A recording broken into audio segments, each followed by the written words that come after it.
Hello everyone, how are you all doing?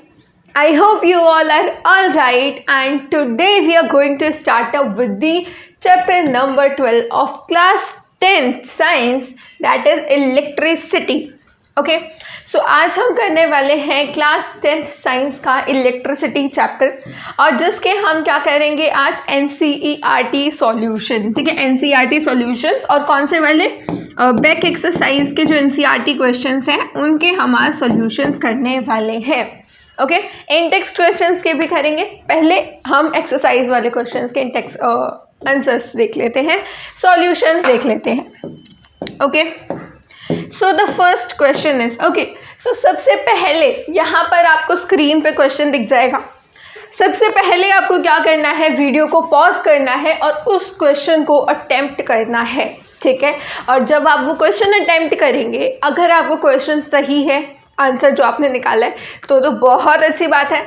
लेकिन अगर वो आंसर गलत आ रहा है तो आपको देखना है कि आपने कौन से फॉर्मूले में मिस्टेक कर दी, या किसी कैलकुलेशन में मिस्टेक कर दी, या कोई आपने जल्दबाजी में सिली मिस्टेक कर दी. ओके, सो स्टार्ट करते हैं अपने फर्स्ट क्वेश्चन से.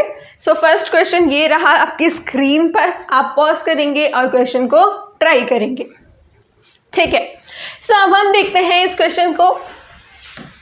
ओके, क्वेश्चन ने क्या कहा है, a piece of wire of resistance R. ठीक है, सो आपको मार्क करना है जो जो चीज़ें गिवन है. रेजिस्टेंस क्या गिवन है, आर गिवन है एक वायर की, is cut into 5 equal parts. अब वो जो वायर है हमारा जिसकी रेजिस्टेंस आर थी, चलो वायर ड्रॉ करते हैं. ये रहा वायर, इसकी रेजिस्टेंस क्या है, आर है. अब इसको मैंने 5 इक्वल पार्ट्स में कट कर दिया. ठीक है, सो इसको 5 इक्वल पार्ट्स में मैंने कट कर दिया लगभग. अब इनको आप इक्वली मान लो. Okay, first, second, third, fourth and fifth. These parts are then connected in parallel. Okay, अब जो है हमने इन पार्ट्स को क्या किया, पैरेलल में कनेक्ट कर दिया. यानी कि ये जो रेजिस्टेंस आर थी हमारे वायर की, अब ध्यान दो यहाँ पर, पहले क्वेश्चन रीड कर लेते हैं. If the equivalent resistance of this combination is R dash, then the ratio of R to R dash. First of all, you need to understand what is this R upon R dash. R dash तो हमें पता लग गया कि this is the equivalent resistance of the combination, और R है क्या, हमारी जो पहले से resistance थी वायर की. लेकिन ये जो R dash है वो किस कॉम्बिनेशन की बात करी जा रही है. सो ये कॉम्बिनेशन यही है जो आपने एक वायर थी जो लेंथ थी उसकी पर्टिकुलर, और उसको 5 इक्वल पार्ट्स में जब आपने ब्रेक करा था, जब आप इन पार्ट्स को अब पैरेलल में कनेक्ट करोगे, सो जो इक्विवेलेंट आपका निकल के आएगा वो होगी आपकी R dash, R equivalent. Okay, so ये तो हो गया हमारा आर अपॉन आर डैश क्या है. ठीक है, और क्या कहा गया है कि उनको पैरेलल में कनेक्ट करना है. सो फर्स्ट ऑफ ऑल हमें निकालना होगा कि एक जो वायर है हमारा, जैसे ये एक लंबा वायर था, लेकिन अब हमने उसको 5 इक्वल पार्ट्स में डिवाइड कर दिया, मतलब कि 5 वायर्स बन चुके हैं. तो अब उन 5 वायर्स को मैं सेपरेटली बना लेती हूँ. 1 2 3 4 और 5. ठीक है, इनकी टोटल कंबाइंड लेंथ कितनी थी, L थी. ठीक है, अब R है तो let the length be L. ठीक है, सो लेंथ L थी तो एक पर्टिकुलर को मैंने जब इतने सारे पार्ट्स में डिवाइड कर दिया, 1 2 3 4 एंड 5. ठीक है, सो आपको पता है कि रेजिस्टेंस जो है that is directly proportional to length. Resistance is directly proportional to length, और इस लेंथ के मैंने 5 इक्वल पीसेस कर दिए, यानी कि L/5 L/5 L/5 L/5 and L/5. Clear है यहाँ तक सभी को. तो R जो है resistance is directly proportional to length. Length के अब आपको फॉर्मूला पता हो रेजिस्टेंस का, so that is equals to rho L upon A. ठीक है, so rho L upon A, length के जो है resistance that is directly proportional. So यहाँ से मुझे समझ आया कि रेजिस्टेंस जो न्यू रेजिस्टेंस है एक वायर की, I can say that to be R/5. ठीक है, जो हमारी पुरानी रेजिस्टेंस थी टोटल पूरे वायर की दैट वाज R. अब जो लेंथ मैंने कम कर दी, सो लेंथ पर डायरेक्ट प्रोपोर्शनैलिटी है, सो R/5 क्या हो जाएगी, नए वाली रेजिस्टेंस ऑफ दिस वायर, सिर्फ एक वायर की, इतने की, ठीक है। सो अब मुझे इन सभी को पैरेलल में कनेक्ट करना है, सो चलो करते हैं। ये मैंने लिया, सर्किट अपना बनाया, और यहाँ first second, just a second, first वाला, सेकेंड वाला,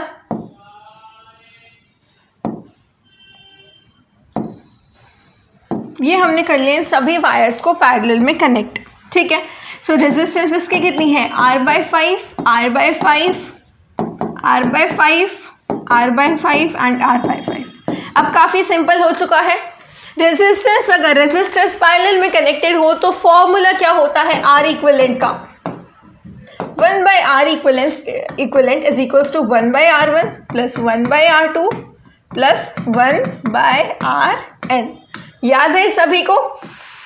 अगर याद नहीं है सो अब आप अपनी नोटबुक में लिखो और इन सभी फॉर्मूले को याद करोगे, ठीक है। इन सभी फॉर्मूलेस को याद कर लो, ठीक है। अब हमारे पास कितने रेजिस्टर्स हैं, 5 रेजिस्टर्स हैं, ओके।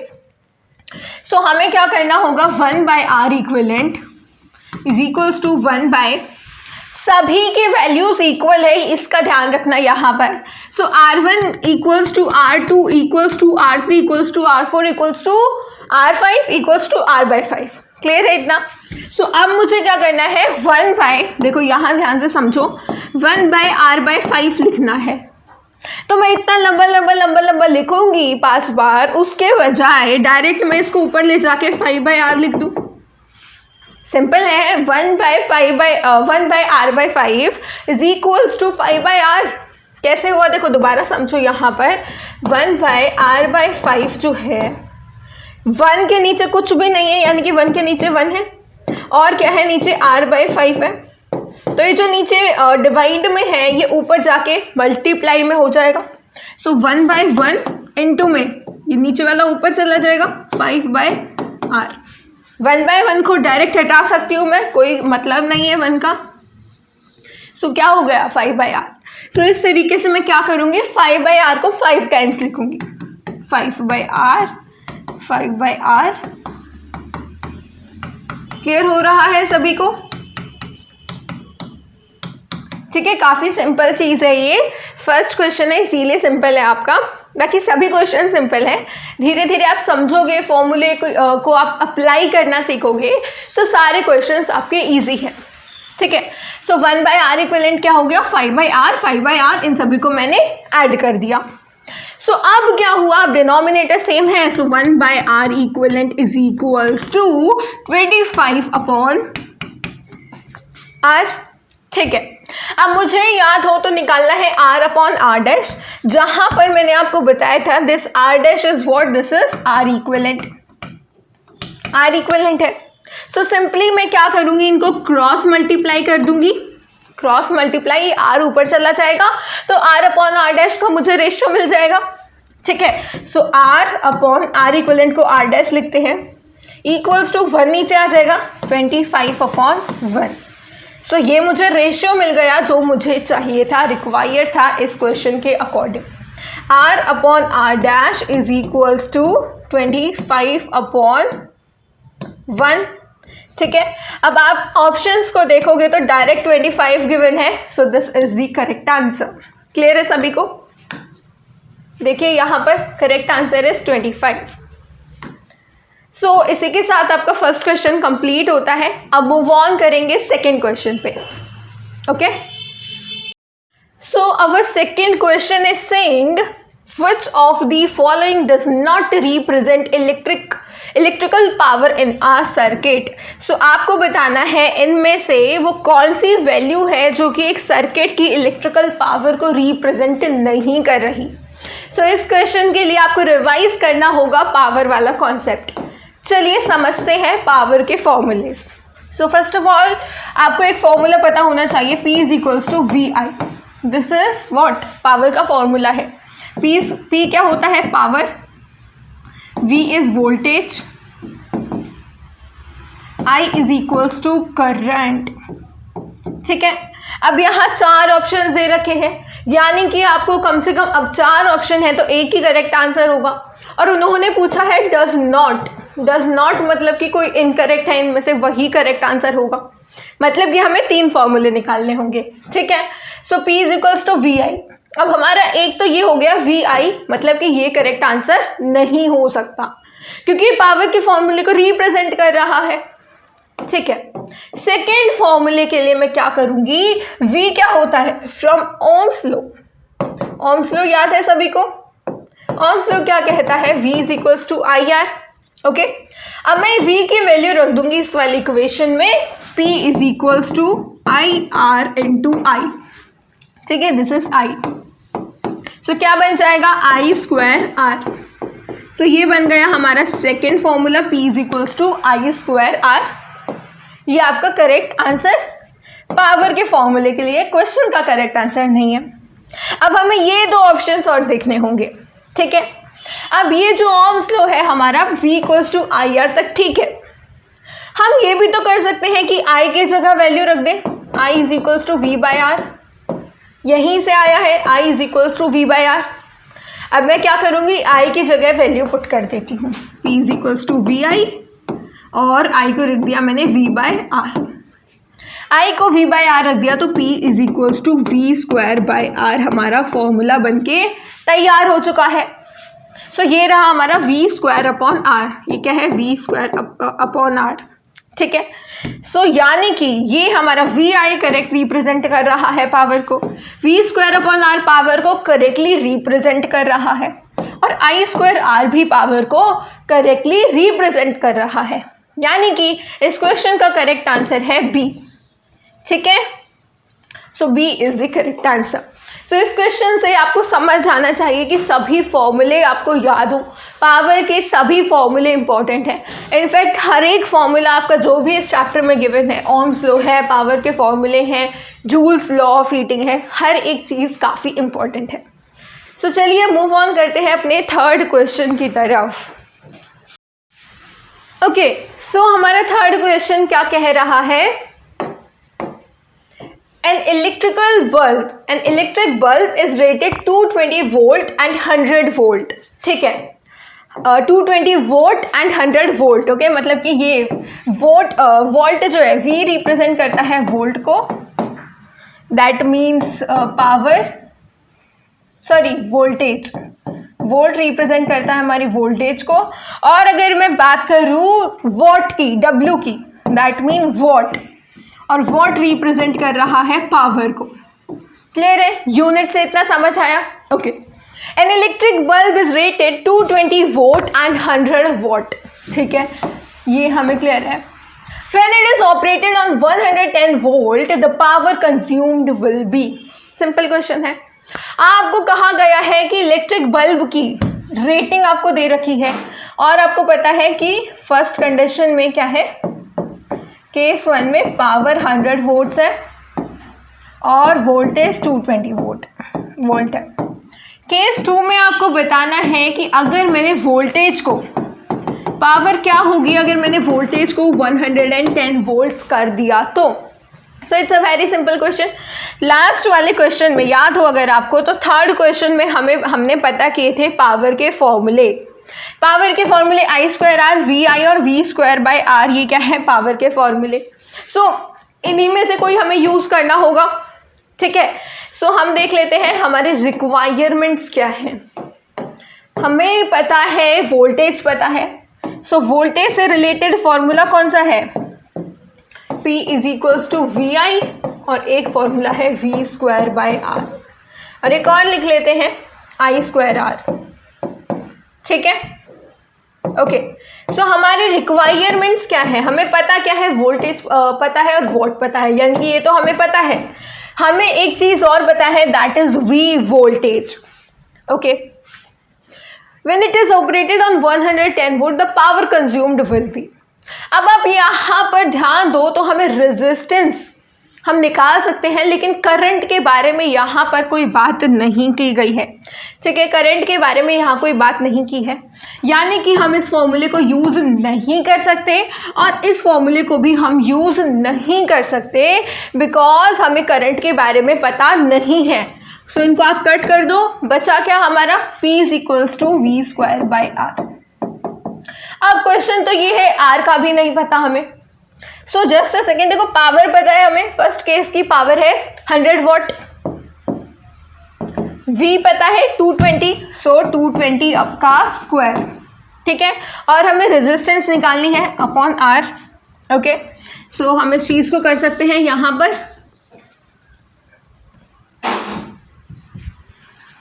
सो हमारी पावर आ चुकी है, अब हमें रेजिस्टेंस निकालनी है P is equals to V square by R से।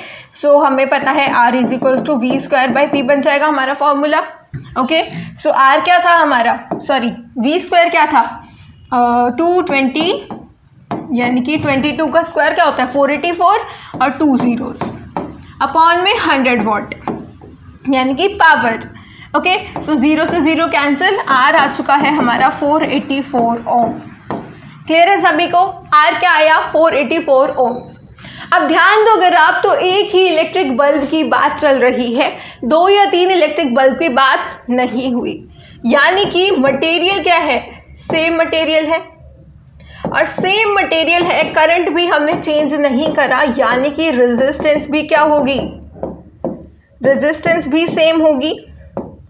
ठीक है, रेजिस्टेंस भी सेम होगी, सिंपल सी बात है। अब इस R इज इक्वल्स टू 484 ओम को आप अब फॉर्मूले में डाल दो, जहां पावर का फॉर्मूला हमने क्या यूज किया था अभी, पावर का formula V square by R, यहां से हमने R निकाल दिया। सेकेंड वाली कंडीशन के लिए हमें पता है कि R सेम रहेगा, तो फॉर्मूला यही वाला यूज कर लेते हैं और अपना आंसर फाइंड आउट कर लेते हैं। सो R आया 484 ohms and P is equals to V square by R. हमें V पता है 110, okay, so 110 into 110 upon R क्या है 484। ओके, सो अब आप इसको कैंसिल करोगे तो क्या हो जाएगा, 484 को हम 22 इंटू 22 लिख लेते हैं, 22 इंटू 22, सो 11 टू ज़ा 22 और यहाँ से हो जाएगा हमारा, ये 10 बन चुका है। ठीक है, 110 हम इसको यहाँ लिख लेते हैं, 10 इंटू 10 अपॉन 2 इंटू 2। ठीक है, यानी कि 100 अपॉन 4, तो 2 5 एंड 2 5 दैट मीन पावर आ चुकी है हमारी 25 वॉट्स। ठीक है, सो हमारा करेक्ट आंसर हो जाएगा D। क्लियर है सभी को, हमने क्या किया, पावर का फॉर्मूला यूज करके पहले रेजिस्टेंस निकाल ली, रेजिस्टेंस के बाद हमें पता था कि ये जो बल्ब है इलेक्ट्रिक बल्ब, यानी कि मटेरियल सेम है, करंट की यहाँ बात ही नहीं करी थी, तो हम यही वाला फॉर्मूला यूज कर सकते थे। ठीक है, सो उससे हमने क्या किया, पहले रेजिस्टेंस निकाली और उसके बाद इजीली सेकेंड केस की हमने पावर कंज्यूम्ड निकाल ली। ठीक है, so the correct answer for this question is what, 25 watts.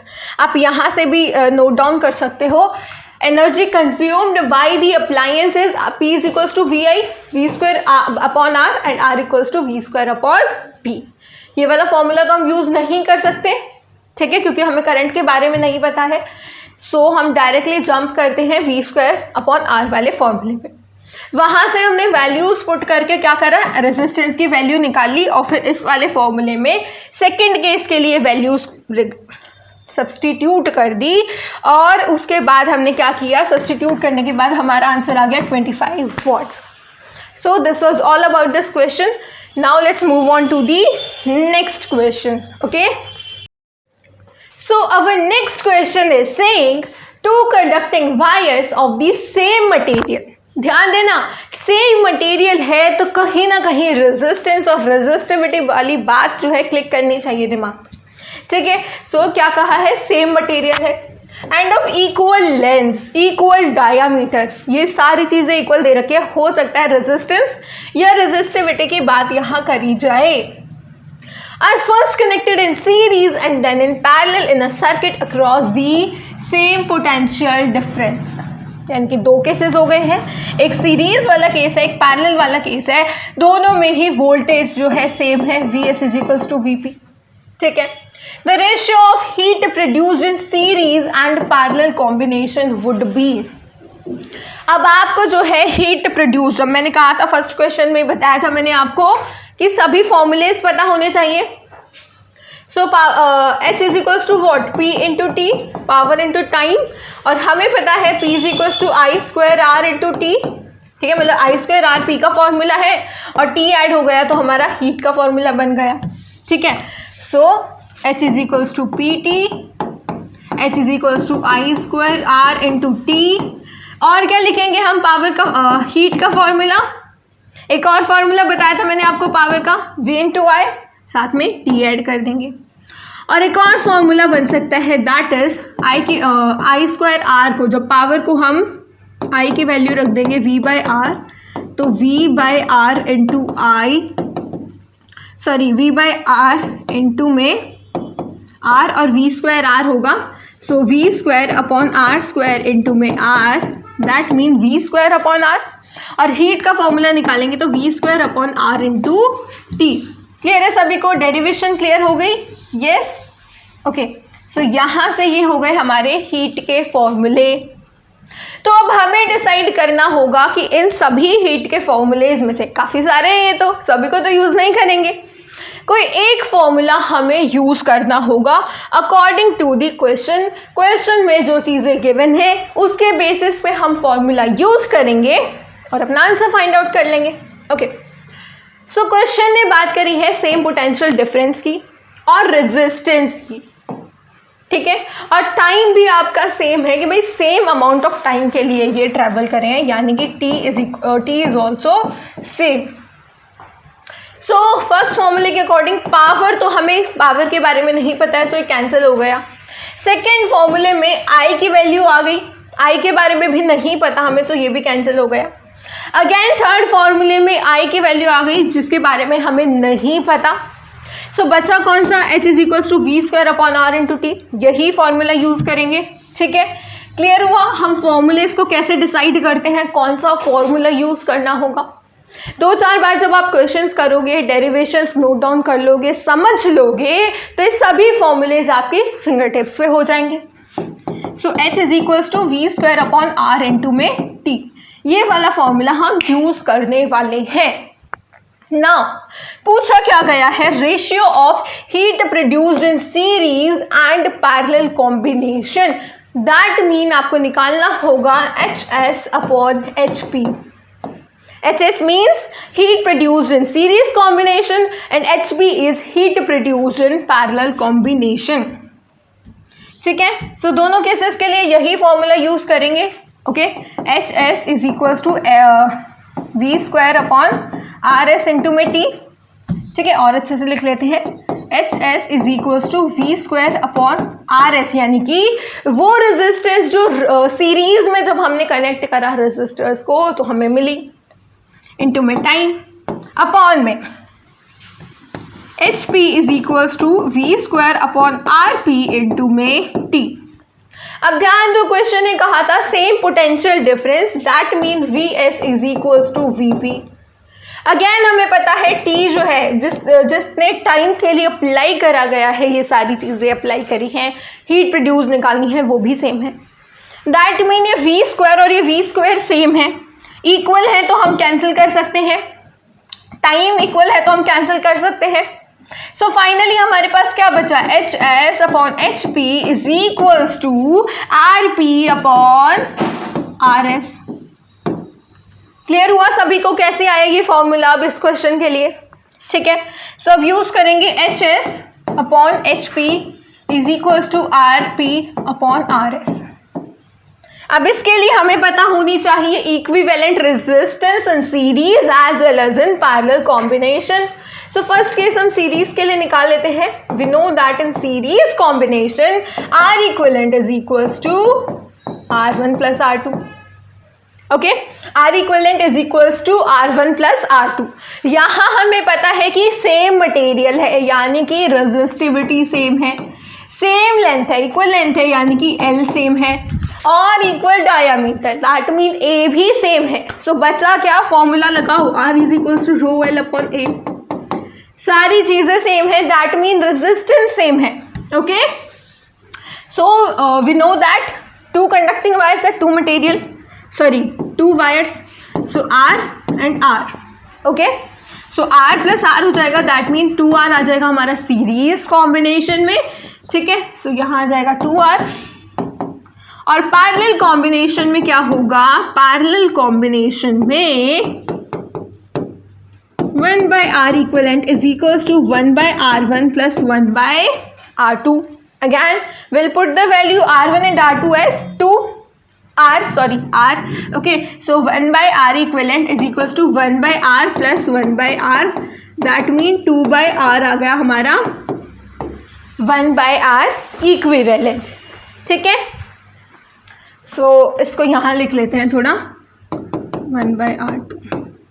ठीक है, सो 2 by R क्या आया हमारा, 1 by R इक्विवेलेंट। तो हमें पता लग गया कि हमारा R इक्विवेलेंट जो सीरीज का है दैट मीन 2R, और R इक्विवेलेंट जो पैरेलल का है, क्योंकि R जो हमने निकाला था 1 by R इक्विवेलेंट, वो हमने निकाला था 2 by R। ठीक है, लेकिन ध्यान दो ये 1 by R इक्विवेलेंट था और हमें चाहिए क्या, R इक्विवेलेंट। सो रेसिप्रोकल कर देंगे, R equivalent will be equals to R by 2। Clear हुआ कैसे आया R by 2? Okay, so RP is equals to R by 2, इसको हटा देंगे। ठीक है, अब तो काफ़ी सिंपल हो गया, R parallel upon R series करना है हमें, दैट मीन और R by 2 upon R series 2R। Simple है, R से R कैंसिल, 1 by 4 आ गया हमारा ratio, so the correct answer will be C, 1:4। Clear हुआ, काफ़ी सिंपल क्वेश्चन था ना ये, काफ़ी सिंपल था। फॉर्मूले अगर पता लग गए कौन सा यूज़ करना है, सो सारी चीज़ें तो गिवन थी क्वेश्चन में। वोल्टेज सेम है, रेजिस्टेंस आपकी रेजिस्टेंस सेम है, यानी कि मटेरियल सेम है, पर हमने उनका कनेक्शन से इक्वल, हमने कनेक्शन सीरीज करा तो अलग इक्विवेलेंट रेजिस्टेंस आई, और पैरेलल में करा तो अलग इक्विवेलेंट रेजिस्टेंस आई। ठीक है, सो हम यहाँ कर सकते थे इस क्वेश्चन को सॉल्व। सो हमारा आंसर क्या आ चुका है, 1:4 का रेशियो। So now let's move on to the 5th क्वेश्चन। ये वाला क्वेश्चन हमारा कंप्लीट हो चुका है। Okay, so our 5th question is saying how is a voltmeter connected in the circuit to measure the potential difference between 2 points।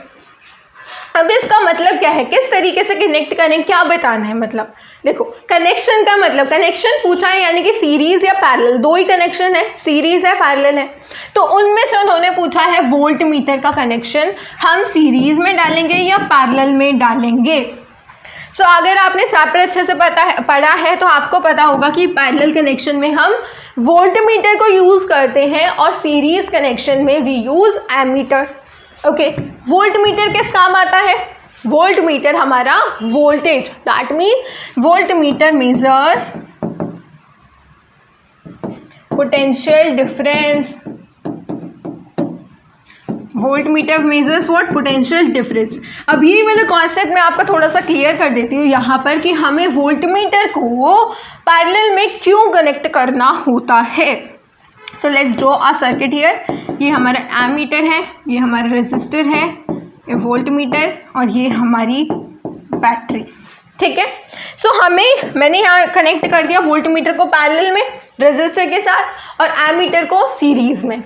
क्यों किया ऐसा, देखो अगर यहाँ से जो अमाउंट ऑफ करंट मान लो निकल रही है यहाँ से गई, एमीटर की रेजिस्टेंस काफ़ी कम होती है। ठीक है, इस बात का ध्यान रखना, एमीटर हैज लो रेजिस्टेंस, काफ़ी कम रेजिस्टेंस होती है, उसका भी रीज़न है, और वोल्टमीटर की काफ़ी ज़्यादा रेजिस्टेंस होती है, उसका भी रीज़न है।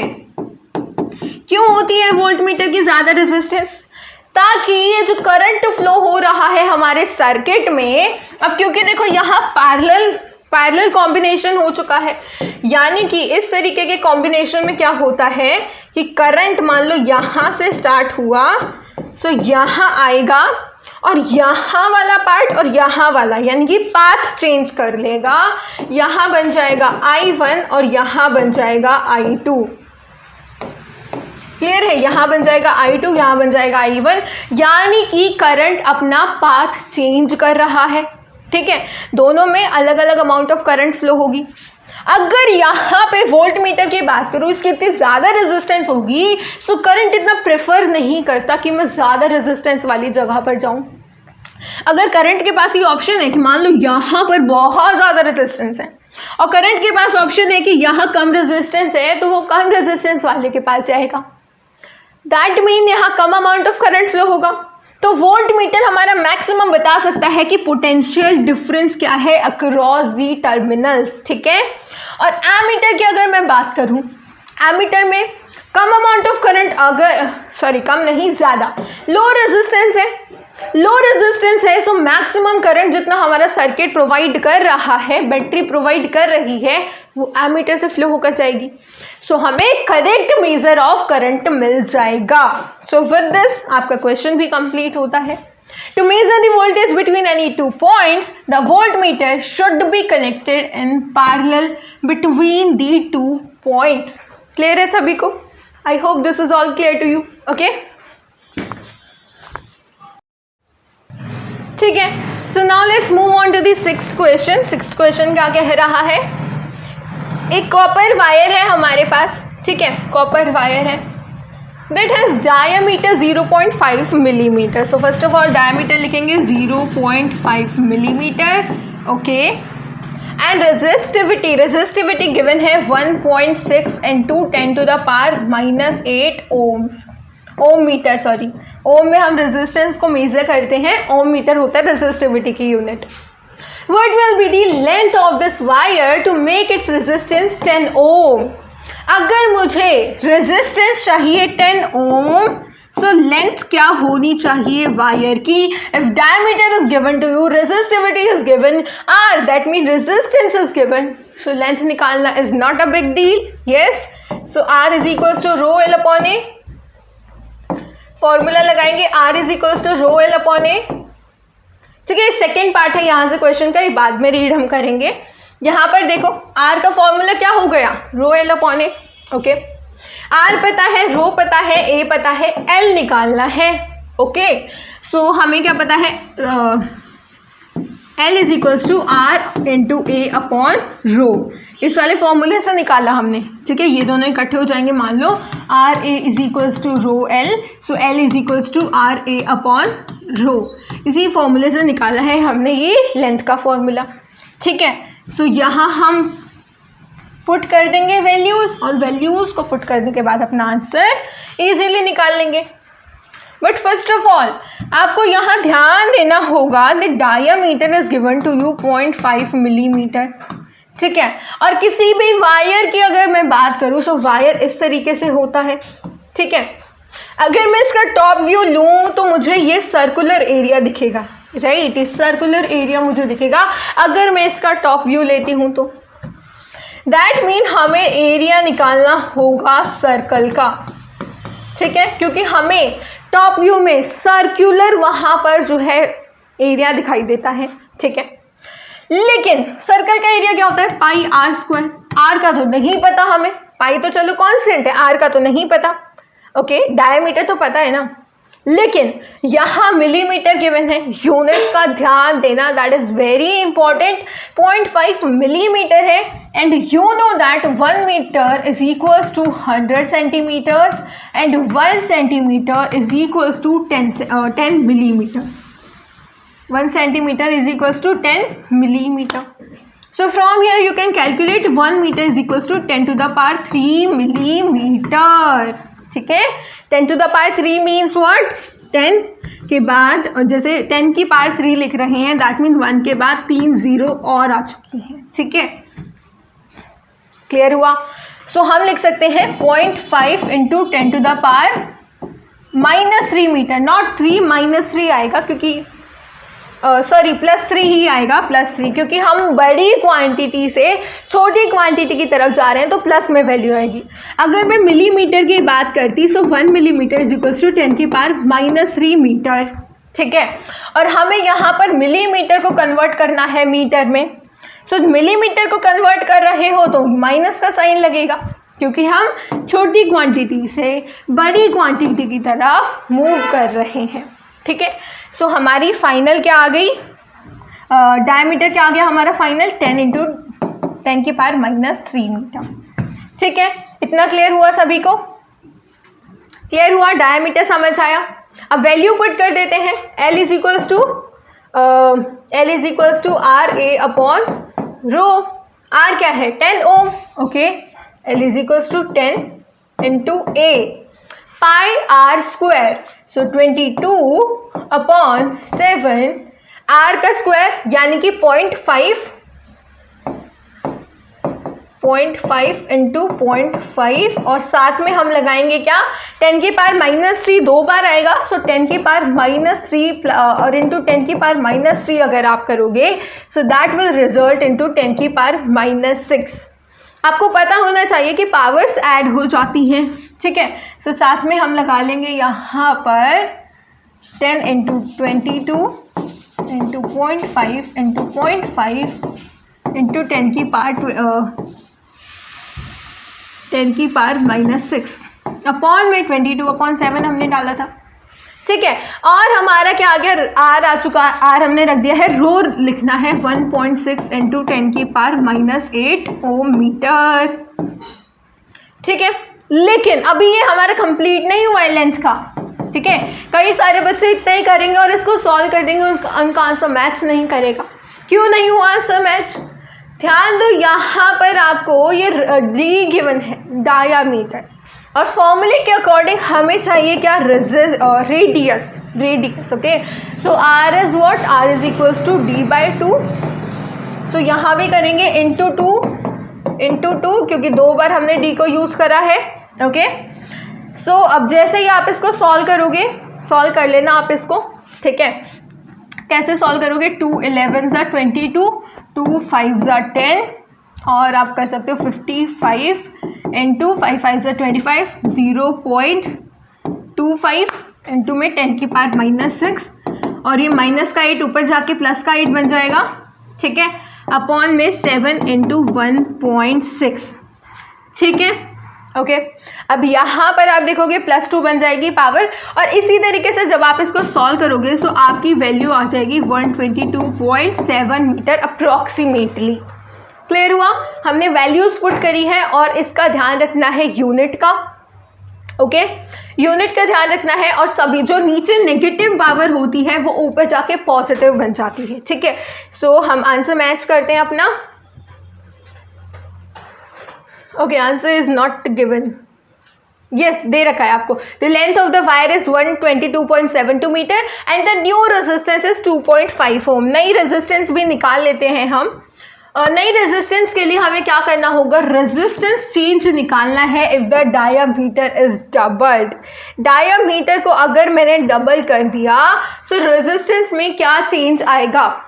सो देखो, इतनी बड़ी कैलकुलेशंस करने की ज़रूरत ही नहीं है, इसको मैं डायरेक्ट आपको बता दूंगी।